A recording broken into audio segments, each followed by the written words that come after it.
Thank you for watching the video.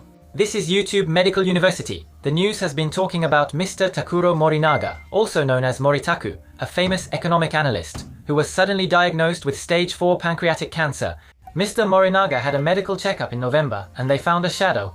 To get straight to the point, he was diagnosed with stage 4 pancreatic cancer and will start chemotherapy today. For the time being, he will continue working as usual. Since the future is uncertain, he said in the news that he will refrain from taking on new jobs because he might cause trouble for others. At the age of 66, he suddenly found out he had stage 4 pancreatic cancer and he revealed that he will start chemotherapy while continuing to work. The pancreas is called the silent organ, and by the time it was discovered, the cancer had already progressed. That's often the case. The overall 5-year survival rate for pancreatic cancer is only 10%.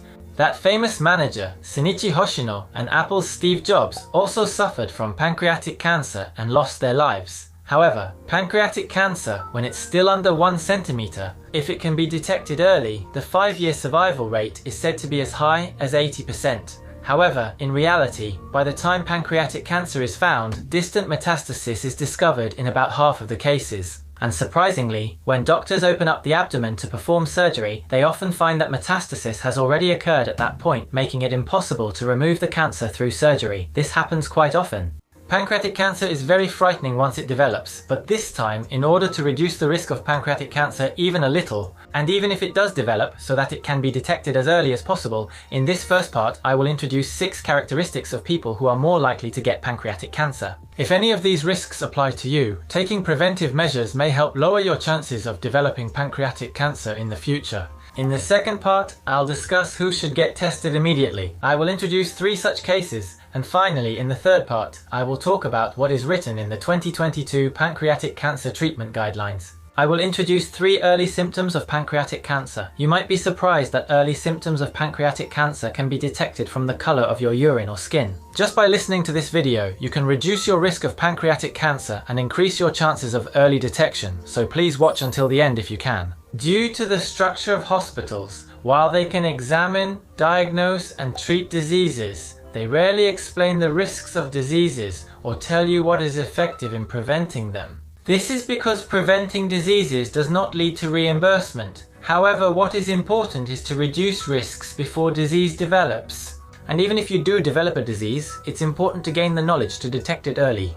At YouTube Medical University, we share simple doctor-led videos to help you get healthier starting tomorrow. If you enjoy them, please subscribe to our channel. Let's begin our first class by introducing 6 groups more likely to develop pancreatic cancer.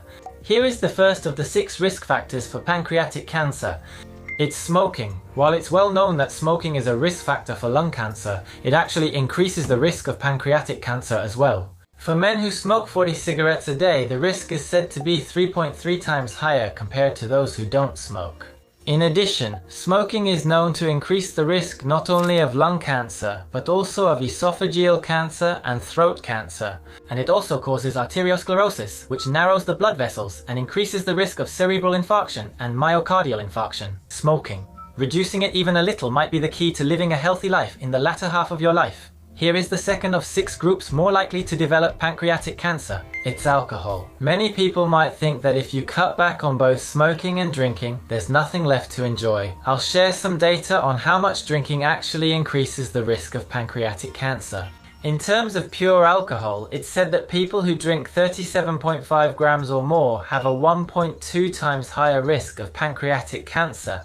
It's hard to understand when explained in grams. For example, if you drink 1 500 ml can of Strong Zero, it contains about 36 grams of pure alcohol, so just drinking 1 500 ml can of Strong Zero a day is said to be an amount that increases the risk of pancreatic cancer. If you drink a 500 ml can of beer, that's about 20 grams. 1 serving of sake is also 20 grams. A 350 ml highball at 7% alcohol is about 20 grams as well. So if you drink twice the amount I just mentioned, that's 37. That means you'll exceed 37.5 grams, so keep beer to 500 ml, shochu to 1 serving, and highballs to 350 ml. I think it's easy to understand that moderation is best when it comes to alcohol or anything else. In the past, there was a tendency to recommend complete abstinence to people who drank too much alcohol. But recently there's a concept called risk reduction, which means trying to reduce the risks from alcohol even a little. For that reason, let's try to reduce the amount of alcohol to a realistic level and have days off from drinking. The way of thinking is changing in this direction. Even if you enjoy drinking, please try to give your liver a rest at least 1 day a week. Try reducing the amount you drink in a day, even just a little. That kind of effort might be effective. Here is the third of 6 types of people who are more likely to get pancreatic cancer. It's obesity. And it's said that the risk of pancreatic cancer is higher for those who have been obese since they were young. People whose BMI was over 30 in their 20s are said to have a 3.5 times higher risk of pancreatic cancer. For someone who is 160 cm tall, that's over 76 kg, and for someone who is 150 cm tall, that's over 67 kg. That means their BMI is over 30. This can be used as a guideline. Calculating your BMI is simple. Convert your height to meters. If you're 170 cm, that's 1. It's 1.7. Divide your weight by this number twice. So if you weigh 60 kg, you would do 60 divided by 1.7 divided by 1.7. And it's said that the higher your weight, the greater the risk. Just a 5-point increase in BMI raises your risk of pancreatic cancer by 1. It's said to increase by 1.12 times. Obesity at a young age is a risk, so actually, sumo wrestlers are said to have a higher rate of pancreatic cancer. How much exercise should you do to become healthier? I've put a video about that in the description, so please check it out afterward if you're interested. Here's the fourth type of person who is more likely to get pancreatic cancer. This is someone who has chronic pancreatitis. What is chronic pancreatitis? Chronic pancreatitis is when the pancreas is chronically inflamed. This condition involves abnormalities, and those with it face a higher risk of pancreatic cancer after chronic pancreatitis. Within 4 years of developing chronic pancreatitis, the risk increases up to 14 times higher. Chronic pancreatitis is common in people who drink too much alcohol, but it can also be caused by medication in people who don't drink. And it can also develop in cases where there is no clear cause, which is called idiopathic. For people with chronic pancreatitis like this, it's important to regularly check pancreatic function and carefully monitor for the development of pancreatic cancer. I'll explain what kinds of tests are done for pancreatic cancer screening and which tests are recommended in the second part, so please watch that as well. Here are the 5th and 6th factors that make someone more likely to develop pancreatic cancer. Family history and hereditary pancreatic cancer. Actually, pancreatic cancer. It's said that 5 to 10% of all cases have a family history. Just having one family member with pancreatic cancer increases your risk of pancreatic cancer by 4 points. It's said to be 4.5 times higher. There's something called familial pancreatitis. What is pancreatitis? As I mentioned earlier, it's often caused by alcohol or gallstones blocking the ducts. But when pancreatitis occurs at a young age in several family members without those causes, in such cases, we consider familial pancreatitis. If 2 people in your family have this familial pancreatitis, the risk of pancreatic cancer becomes 6 times higher. If there are 3 people, it's said to be as much as 30 times higher. In other words, it's good to remember that people with pancreatitis need to be especially careful about pancreatic cancer. And apart from familial cases, there is also hereditary pancreatic cancer. This is a group of pancreatic cancers that are clearly caused by genetic factors. If you have a family member who has had hereditary pancreatic cancer, in that case, the risk is said to be the highest among all the risks introduced so far, ranging from 53 to 83 times higher. Now let's review the first lesson. Let's learn about what kind of people are at risk of developing pancreatic cancer. So, I introduced 6 types of people who are more likely to get pancreatic cancer. The first is smoking, the second is drinking alcohol, the third is obesity, and the fourth is chronic pancreatitis. The 5th and 6th are familial pancreatitis and hereditary pancreatic cancer. Losing weight right away, quitting smoking or quitting drinking, those things are difficult to do. Knowing these risk factors means you should get tested if you have any symptoms I'll mention later. Even if your symptoms just match early signs, getting tested is best. I think that makes sense. So, in the second part, we'll talk about what kinds of tests are effective when pancreatic cancer is suspected. Also, if you have any of these symptoms, please at least consider visiting a hospital. I will introduce 3 such cases. Do you know about organized cancer screenings? Breast cancer screening, colorectal cancer screening, stomach cancer screening, lung cancer screening, and cervical cancer screening. These 5 are included, and these screenings are conducted for citizens. They help with early detection and lead to treatment, which ultimately reduces medical costs. These are screenings officially recognized by the government. These are the screenings. However, you probably haven't heard much about pancreatic cancer screenings, right? Actually, pancreatic cancer isn't that common. And the early symptoms are hard to notice, and even if you get tested, it doesn't completely rule out the disease. Because it's such a troublesome cancer, pancreatic cancer screenings aren't routinely done. The pancreas is also called the silent organ, and in many cases, by the time it's discovered, the cancer has already progressed. In fact, the US Preventive Services Task Force, but it's said that offering pancreatic cancer screenings to the general public has more drawbacks than benefits, so it shouldn't be done. So, what is the actual process for testing when pancreatic cancer is suspected? As a doctor who examines and diagnoses pancreatic cancer, I'll explain it from my perspective. Because there are tumor markers in blood tests. People often ask me in the clinic, can't you detect pancreatic cancer with this? However, it's not recommended to test for tumor markers in every case. There is a well-known blood test called CA-99, a tumor marker for pancreatic cancer. If someone with stage 1 early pancreatic cancer takes this test, there's only a 55% chance that CA-99 will be elevated. In other words, about half of the cases will be missed. For that reason, the benefit of doing this test is considered low. So, what kinds of tests are actually performed? Generally, ultrasound and CT scans are used. I think most local clinics have ultrasound. Ultrasound exams are painless and don't involve radiation exposure, so they can be done easily. Ultrasound waves are used on the abdomen, and by viewing their reflections, we look for abnormalities or tumors in the pancreas. However, please take a look at this image. The pancreas in our body is actually located toward the back. And because it's hidden by the stomach, the ultrasound often can't reach the other side of the stomach, making it difficult to see the entire pancreas. Actually, ultrasound waves don't reflect well in air, so if there's air present, you can't see what's on the other side. That's why the pancreas, which is located behind the stomach, is often hard to see. If you can see the entire pancreas with an abdominal ultrasound, then ultrasound is recommended as a screening method for pancreatic cancer. However, if you can't see the whole pancreas, for those types of people, even if you have an ultrasound, it might not be sufficient as a screening method.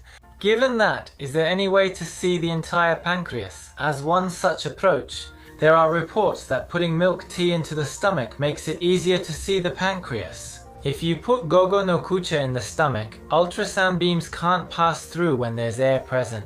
But if there is gogo no kucha, the ultrasound can reach the pancreas, catch the reflection, and show the shape of the pancreas. That was the content of the report. Actually, at your local hospital, they don't use gogo no kucha. There should be clinics that fill the stomach with regular liquid and perform the ultrasound, so please check it out.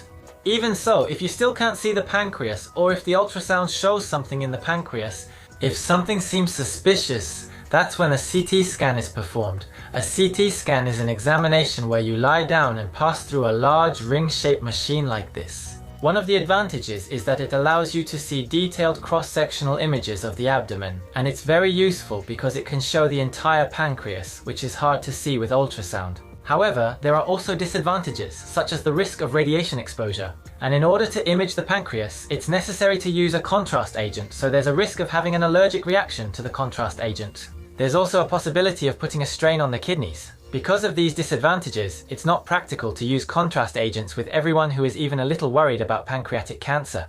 It's not recommended to perform a CT scan in such cases. It's usually done for people who have suspicious symptoms or when an abnormality is found on an ultrasound.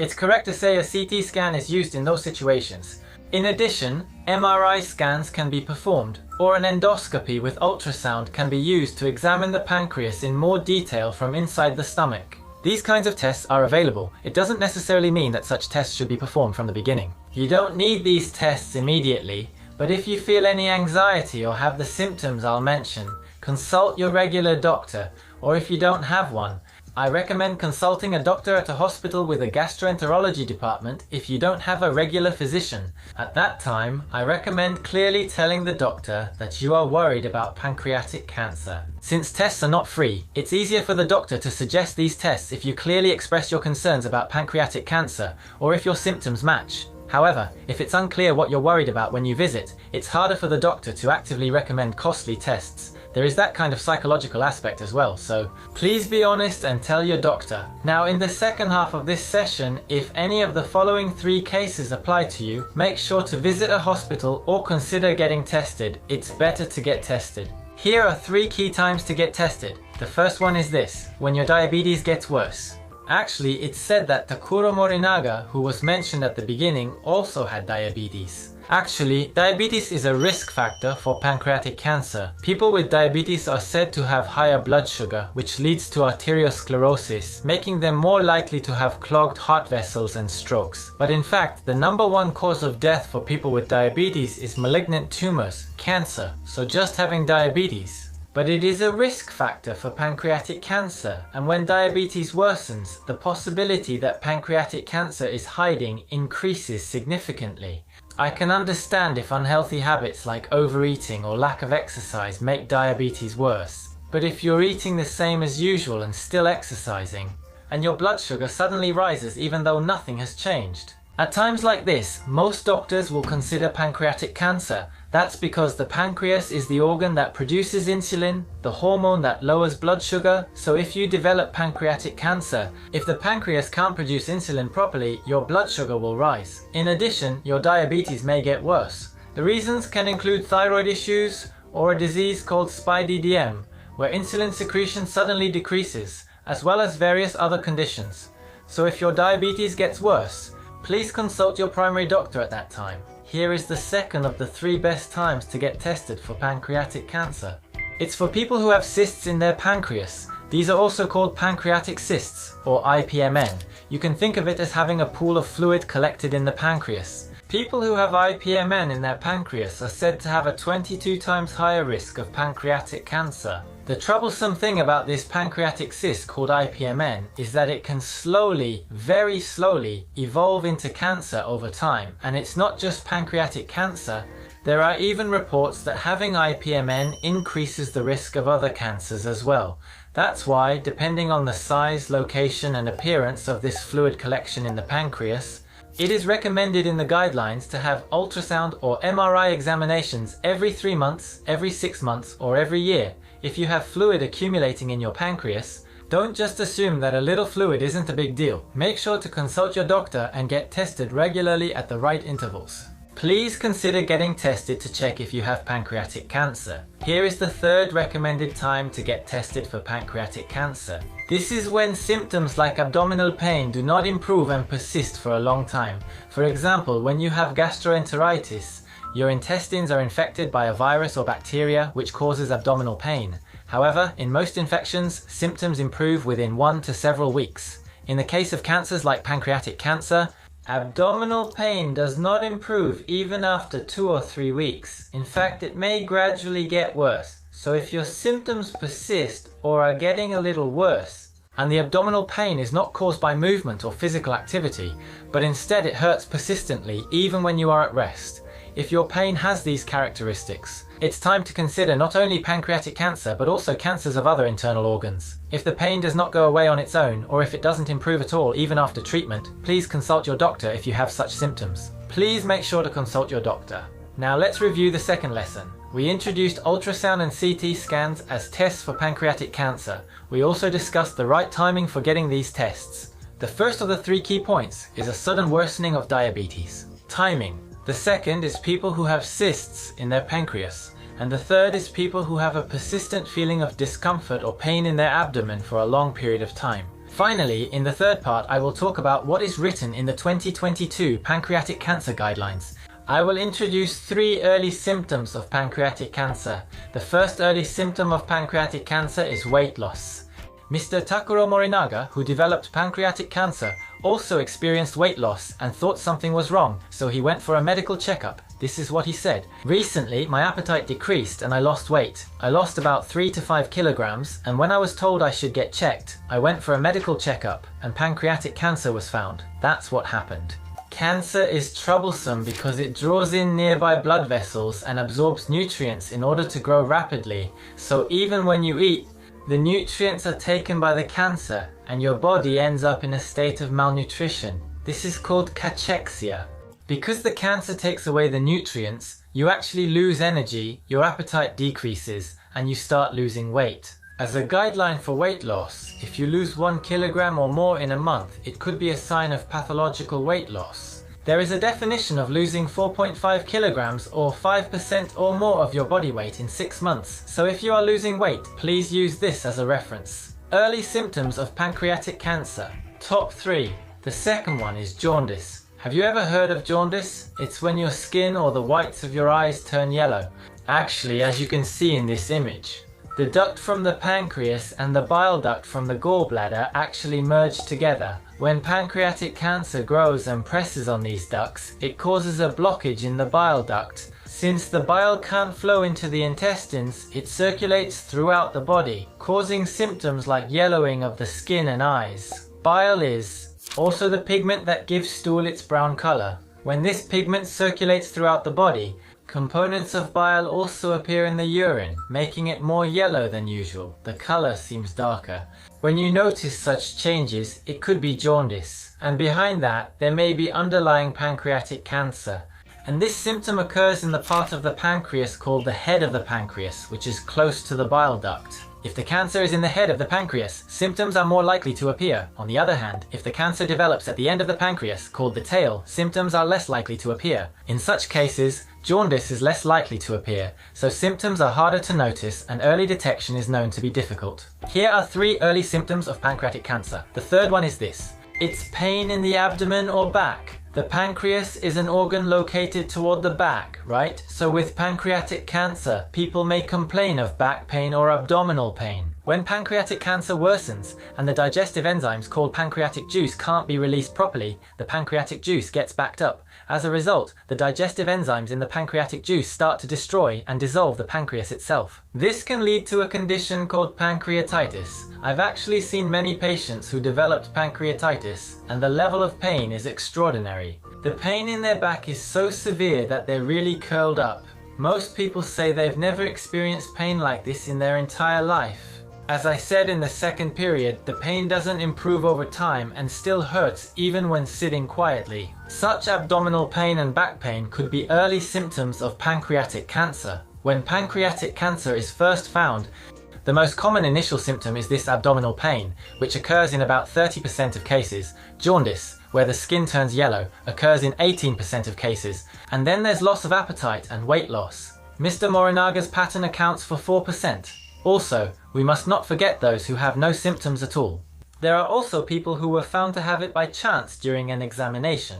I hope that by learning about the characteristics of people who are more likely to get pancreatic cancer in this video, you can reduce your risk even a little, and if you have any suspicious symptoms, you can get the appropriate tests. Now let's review part 3. Here are 3 early symptoms of pancreatic cancer. First, a decrease in appetite or weight loss. Second, jaundice, which means your skin or eyes turn yellow and your urine becomes darker. And third, we talked about pain in the abdomen or back. How was it? Here at YouTube Medical University, we share knowledge about disease prevention and early detection methods that are rarely taught at hospitals. We also provide easy to understand information from a doctor's perspective about effective eating and exercise habits. I'd be really happy if you could subscribe to the channel so you don't miss any new videos. Whether you give a thumbs up or down, please rate the video. Your feedback will help guide my next one. When I went to the hospital with these symptoms, this is what the doctor told me. I was diagnosed with this illness and had a similar experience. Feel free to share your thoughts or experiences in the comments. I've also previously posted videos about the early symptoms of stomach cancer, colon cancer, breast cancer, and throat cancer, so please check them out from the description if you're interested. Thanks for watching this long video until the end. See you in the next one.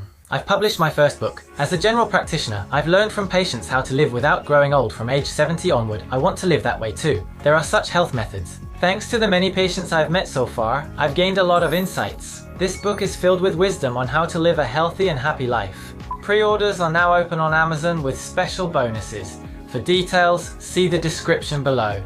The book releases in bookstores nationwide on January 18th. I'd be glad if you check it out.